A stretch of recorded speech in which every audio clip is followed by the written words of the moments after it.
Hello বন্ধুরা, আজকে আমি নিয়ে আসলাম আবারও নতুন একটি গল্প, যা শুনলে আপনারা হাতের কাজ করতে বাধ্য হবেন। তো হাতের কাছে টিস্যু নিয়ে বসে পড়ুন।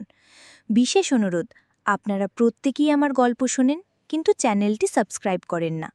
অবশ্যই চ্যানেলটিকে সাবস্ক্রাইব করুন এবং গল্পে মনোযোগ দিন। তো চলুন শুরু করি গল্পটি। আমার নাম নিশি।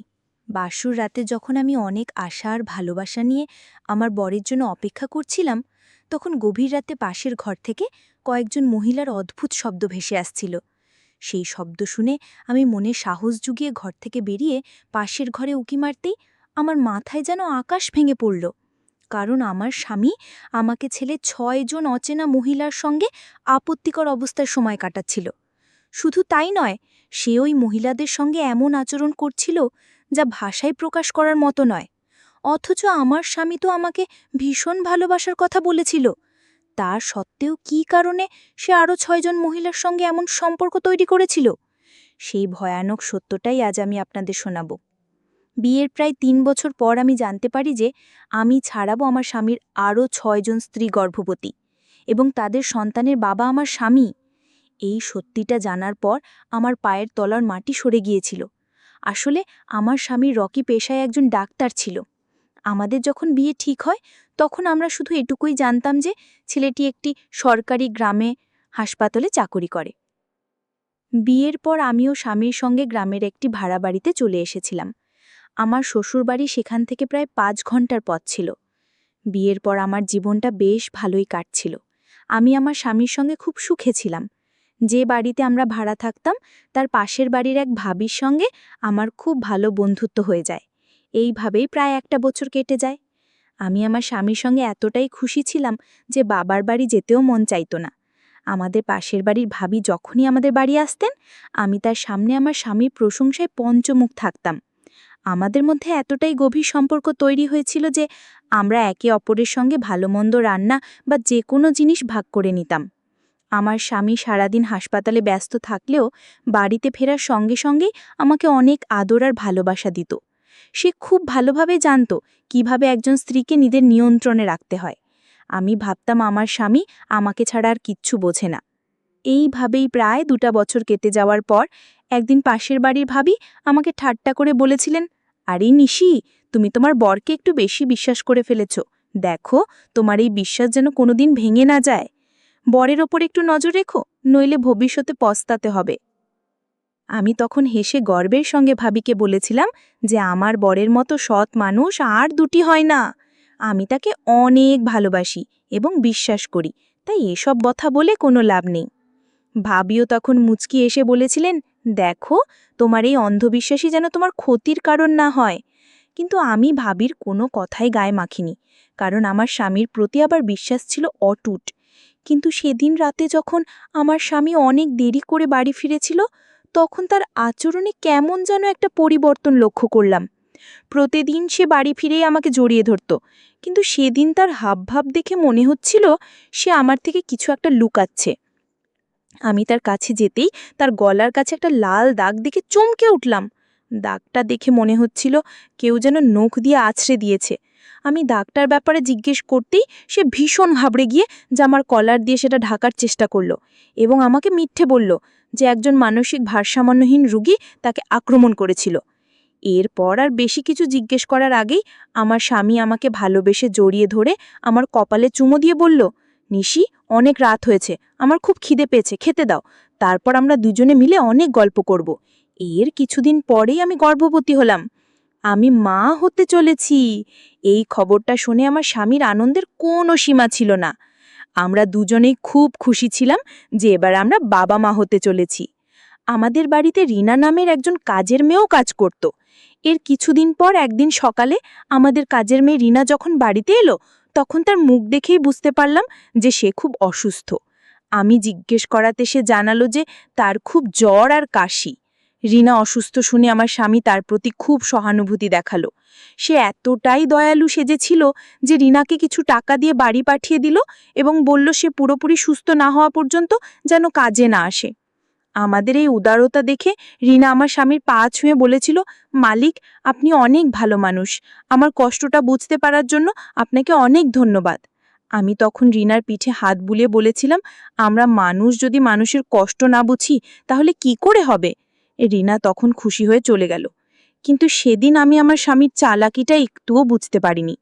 তার এই দয়া দেখানোর পেছনে যে একটা ভয়ঙ্কর উদ্দেশ্য লুকিয়েছিল তা আমি কল্পনাও করতে পারিনি।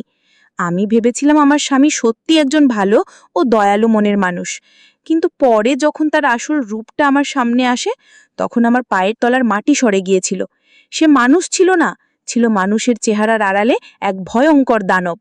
ধীরে ধীরে আমার স্বামীর আচরণে এমন কিছু পরিবর্তন আসতে লাগলো যা আমার মনে সন্দেহের জন্ম দিল। সে বেশিরভাগ সময় বাড়ির বাইরে থাকতে শুরু করেছিল এবং যখনই বাড়ি আসতো কিছুক্ষণ থেকেই আবার মাঝরাতেও বেরিয়ে যেত। আমি জিজ্ঞেস করলে একটাই উত্তর দিত, যে রুগীদের জরুরি তলব এসেছে। কিন্তু কেন যেন আমার মনে খটকা লাগতে শুরু করলো, যা এর আগে কখনো হয়নি।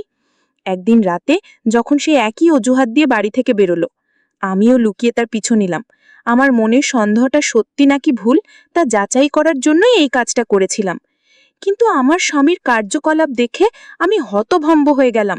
আমি স্বপ্নেও ভাবতে পারিনি যে সে আমাকে এইভাবে ঠকাবে। সে গ্রামের ভেতরের দিকে জঙ্গলের মধ্যে দিয়ে গাড়ি চালিয়ে নিয়ে গিয়ে একটা পুরনো বাড়িতে ঢুকে পড়ল। সে টেরও পায়নি যে আমি তার পিছু নিয়েছি।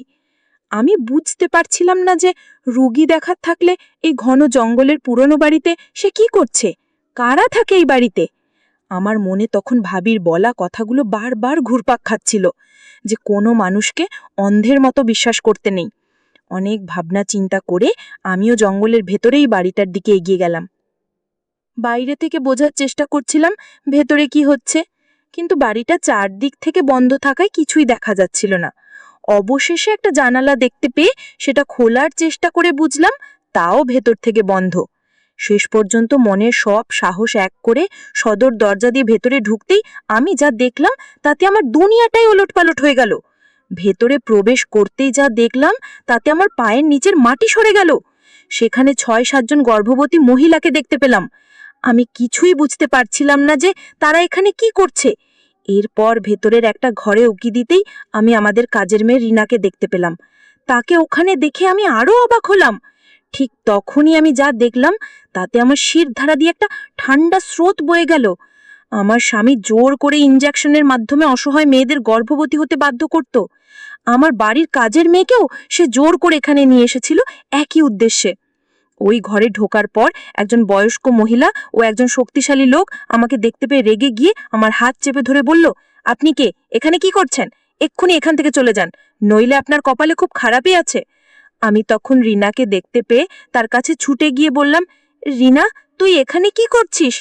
রিনা আমাকে দেখেই জড়িয়ে ধরে কেঁদে ফেলে বলল যে আমার স্বামী তাকে জোর করে এখানে নিয়ে এসেছে যাতে সেও অন্য মেয়েদের মতো গর্ভবতী হতে পারে। আসলে আমার স্বামী অসহায় দরিদ্র মেয়েদের খুঁজে বের করে ইনজেকশনের মাধ্যমে তাদের গর্ভবতী করত এবং বাচ্চা হওয়ার পর সেই নবজাতকদের ধনী নিঃসন্তান দম্পতিদের কাছে লক্ষ লক্ষ টাকার বিনিময়ে বিক্রি করে দিত। এই কথাগুলো সে নিজেই আমাকে স্বীকার করে বলেছিল। সে নির্লজ্জভাবে বলেছিল, নুসরত, আমি যা করছি তা তোমার আর আমাদের বাচ্চার ভবিষ্যতের জন্যই করছি, যাতে তোমাদের একটা ভালো জীবন দিতে পারি, আমরা যেন বড় বাড়ি গাড়ি করতে পারি, তাই আমাকে এই কাজে বাধা দিও না। কিন্তু আমি তার এই জঘন্য কাজে সমর্থন করতে পারিনি। আমি বলেছিলাম, তুমি এতটা নিচু মানসিকতার মানুষ আমি স্বপ্নেও ভাবিনি। টাকার লোভে তুমি এই অসহায় মেয়েদের জীবন নষ্ট করে দিচ্ছ। তোমার এই পাপের ভাগিদার আমি বা আমার সন্তান হতে পারবো না। তুমি যদি এই কাজ না ছাড়ো আমি তোমাকে ছেড়ে চলে যাব। আমার কথা শুনে সে আমাকে হুমকি দিয়ে বলল, যদি বেশি বাড়াবাড়ি করিস তাহলে তোকেও এখানে বন্দি করে রাখবো আর তোর সন্তানকেও কোনো বড় লোকের কাছে বিক্রি করে দেব। তার এই হুমকি শোনার পরেও আমি তার কথা মানতে রাজি হইনি। আমি কোনো ক্রমে সেখান থেকে পালিয়ে সোজা থানায় চলে যাই এবং আমার স্বামীর সমস্ত কুকীর্তি ফাঁস করে দিই। সেই লোভী আর নিষ্ঠুর লোকটার আসল চেহারাটা জানার পর আমি তাকে ছেড়ে আমার বাবার বাড়ি চলে আসি। আমার বাবা মাও সবকিছু শুনে আমাকেই সমর্থন করেছেন। আমি কখনোই চাইনি আমার নির্দোষ সন্তানের বাবা এমন একজন নিষ্ঠুর, অসভ্য আর নিচু মনের লোক হোক। তো বন্ধুরা, আজকের গল্পটি এই পর্যন্তই। ভালো থেকো সবাই, কথা হবে পরবর্তী ভিডিওতে।